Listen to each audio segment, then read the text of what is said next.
الحمد لله رب العالمين والصلاة والسلام على سيد المرسلين وخاتم النبيين اعوذ باللہ من الشیطان الرجیم بسم اللہ الرحمن الرحیم۔ سورۃ یوسف آیت نمبر 11 سے۔ قالو انہوں نے کہا، یا ابانا اے ہمارے ابا جان، مالا کا کیا ہے آپ کو، لا تأمنا کہ نہیں امین سمجھتے آپ ہمیں، علی یوسف یوسف پر، وَإِنَّا لَهُ لَنَاصِحُونَ حالانکہ بے شک ہم اس کے البتہ خیر خواہ ہیں۔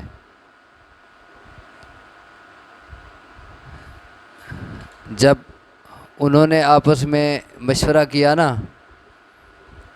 کہ یوسف کو قتل کرو یا کہیں باہر چھوڑو، بالآخر مشورہ ہوا بھئی قتل نہ کرو اور کسی کنویں میں ڈال دو۔ اب اسی منصوبے کی تکمیل کے لیے وہ حضرت یعقوب علیہ السلام کے پاس پہنچ گئے، یوسف علیہ السلام کے سارے بھائی،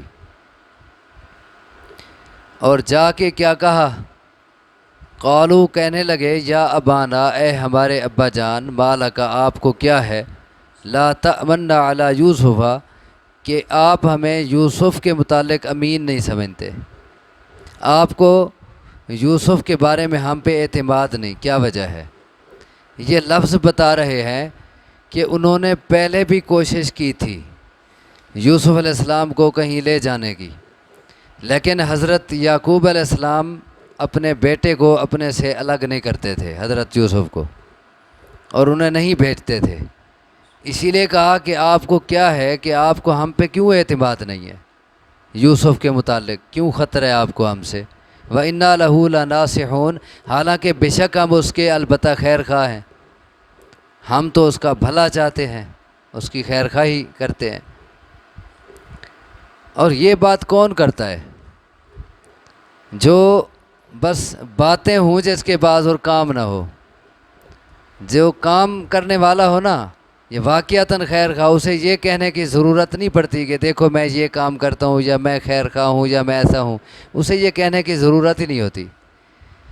یہ بات اکثر وہی کرتا ہے جو جھوٹا ہو، جو ظاہری کوئی کام نہ کرتا ہو، بس اپنا نام چاہتا ہو، وہی کہتا ہے دیکھو میں یہ کام کرتا ہوں، میں اس طرح ہوں، میں خیر خواہ ہوں، وہ باتوں کے ذریعے اعتماد دلانا چاہتا ہے۔ تو کہنے لگے کہ آپ ہم کو امین کیوں نہیں سمجھتے حالانکہ ہم خیر خواہ ہیں، ارسلہ معنا غدن بھیجیں آپ اسے ہمارے ساتھ کل، غدن کہتے ہیں کل آئندہ کو، ایک ہوتا ہے کل گزشتہ، اس کے لیے اور لفظ ہوتا ہے، ارسلہ معنا غدن بھیجیں آپ اسے ہمارے ساتھ کل، یرتع کہ وہ کھائے پیے، ویلعب اور کھیلے کودے، وَإِنَّا لَهُ لَحَافِظُونَ اور بے شک ہم اس کی البتہ حفاظت کرنے والے ہیں۔ کل ہم کہیں جا رہے ہیں تو بچہ ہے اسے ہمارے ساتھ بھیج دیں، کھیلے کودے گا، کھائے پیے گا، خوش ہوگا، جیسے ہوتا ہے نا ہم پکنک منانے جا رہے ہیں اور ہم اس کی حفاظت کریں گے۔ قال کہا انہوں نے، یعنی یعقوب علیہ السلام نے، انی بے شک میں، لا یحزننی البتہ غم میں ڈالتی ہے مجھے، یہ بات ان تذہبوا بہ کہ تم لے جاؤ اسے، تم اسے لے جاؤ، اس سے میں بڑا غمگین اور اداس ہوتا ہوں، میں اسے اپنے سے الگ نہیں کرنا چاہتا، وَأَخَافُ اور میں خطرہ کرتا ہوں، خوف کرتا ہوں، ان یأکلہ الذئب کہ کھا جائے اسے بھیڑیا، وَأَنْتُمْ عَنْهُ غافلون اس حال میں کہ تم اس سے غافل ہو، کہیں ایسا نہ ہو کہ تم وہاں جا کے اپنے کھیل کود میں اور کام کاج میں مصروف ہو جاؤ اور اس سے غفلت کا شکار ہو جاؤ اور اسے بھیڑیا کھا جائے، یہ بھی مجھے خطرہ ہے، اور تمہارا اسے لے جانا اس سے مجھے غم ہوتا ہے، اداسی ہوتی ہے، مطلب میں اسے نہیں بھیج سکتا تمہارے ساتھ۔ قالو انہوں نے کہا، لئن اکلہ الذئب البتہ اگر کھا جائے اسے بھیڑیا، وَنَحْنُ عُصْبَةٌ، حالانکہ ہم ایک جماعت ہیں، اِنَّا اِذًا لَخَاسِرُونَ، بے شک ہم تو تب البتہ خسارہ پانے والے ہوئے۔ سریکے جگوادن والتا سا کہیں کھاتے دینا تھی اسے، بھئی ہم اتنا بڑی جماعت ہیں اور ہماری موجودگی میں اسے کھا جائے بھیڑیا، پھر تو ہم کسی کھاتے کے نہ ہوئے، پھر تو ہم ناکام ہوئے۔ مطلب یہ کیسے ہو سکتا ہے؟ ہم اتنا سارے بندے ہیں اور ہم اس کی حفاظت نہ کر سکیں، یہ ناممکن ہے، یہ نہیں ہو سکے۔ یعنی ہر لحاظ سے وہ تسلی دلا رہے ہیں اور کوشش میں کسی طرح بھیج دیں۔ انہوں نے کہا البتہ اگر کھا جائے اسے بھیڑیا، حالانکہ ہم ایک جماعت ہیں، تو بے شک ہم تب تو البتہ خسارہ پانے والے ہوئے۔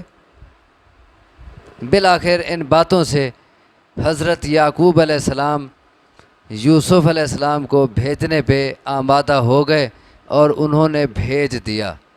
یہ بات اندر سے سمجھ آ رہی ہے اگلی آیت سے، کیونکہ قرآن کا اسلوب بڑا مختصر ہوتا ہے۔ جو بات سیاق و سباق سے خود بخود سمجھ آ رہی ہوتی ہے قرآن وہ بیان نہیں کرتا، اختصار کے ساتھ جامع کام ہوتا ہے، جامع بات ہوتی ہے۔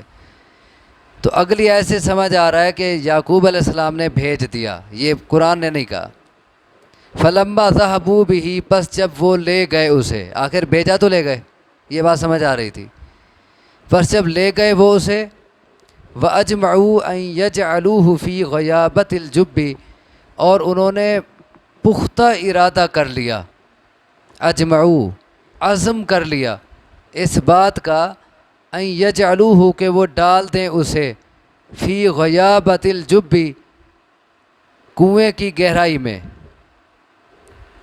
وأوحینا الیہ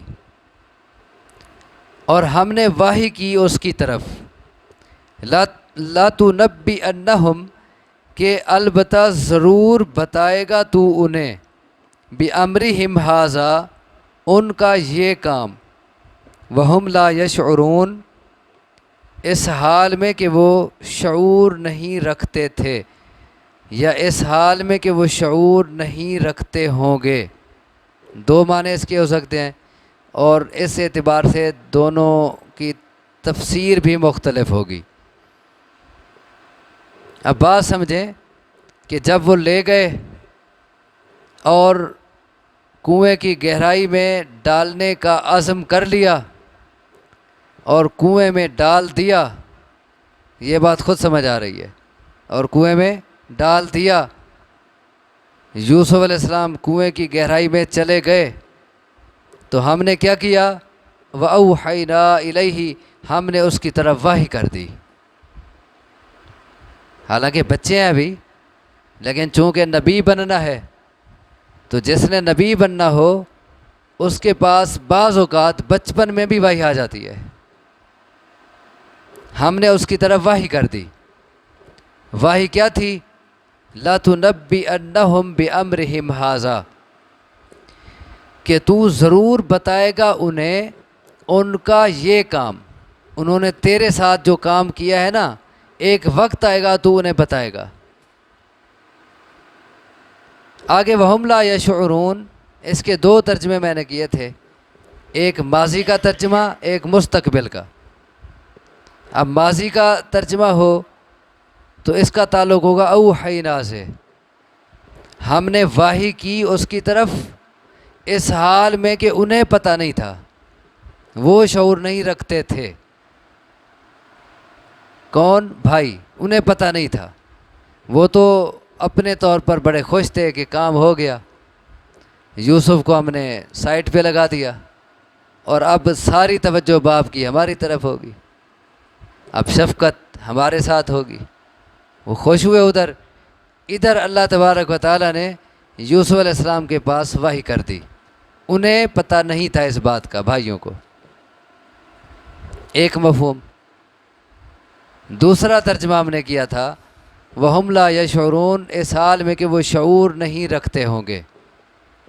اس صورت میں اس کا تعلق لَتُنَبِّئَنَّهُمْ سے ہوگا کہ تو انہیں ان کے اس کام کی خبر دے گا جب کہ انہیں پتہ نہیں ہوگا۔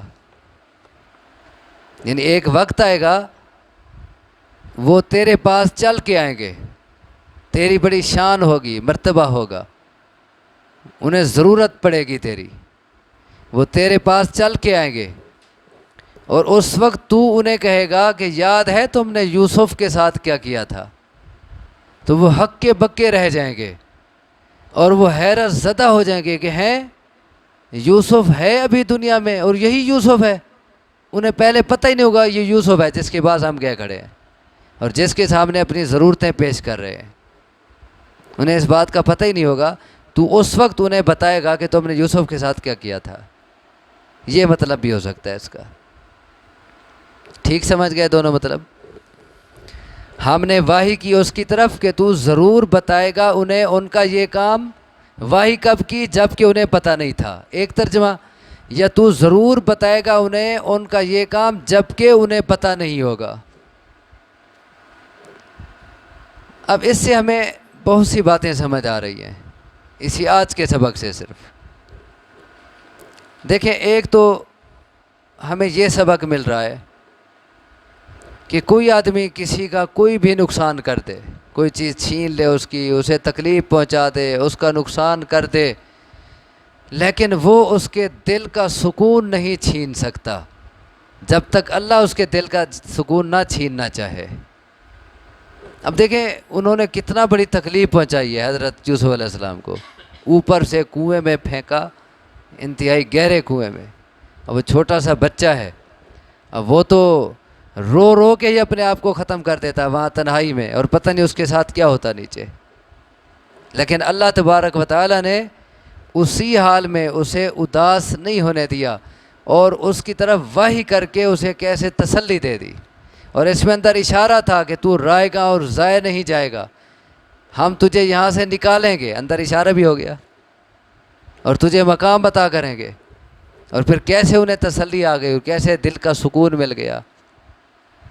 تو انہوں نے اپنی طرف سے کنویں میں ڈالا، تکلیف پہنچائی، ماں باپ سے جدا کیا، لیکن اس کے باوجود یوسف علیہ السلام کے دل کو اللہ تبارک و تعالیٰ نے اطمینان اور سکون عطا کر دیا۔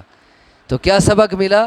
کوئی کسی کے ساتھ جو کچھ کر لے لیکن دل کا سکون نہیں چھین سکتا، اور اصل نعمت اللہ کی کیا ہوتی ہے؟ دل کا سکون۔ دنیا کا سب کچھ مل جائے، دل کا سکون نہ ہو تو انسان کو چین نہیں ہوگا، اس کی زندگی پریشان ہوگی، اور اگر کچھ بھی نہ ہو لیکن دل کا سکون ہو تو وہ زندگی بڑے چین کی زندگی ہے، بڑے آرام کی زندگی ہے۔ اور دل کا سکون ملتا کیسے ہے؟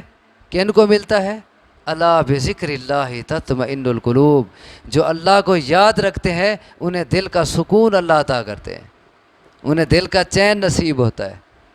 ایک سبق تو ہمیں یہ ملا۔ دوسرا ہمیں اس واقعے سے یہ بھی سمجھ آ رہا ہے کہ اللہ کا نبی غیب نہیں جانتا ہوتا، اور نہ ہی وہ حاضر ناظر ہوتا ہے، نہ وہ غیب جانتا ہے اور نہ ہی ہر جگہ حاضر ہوتا ہے۔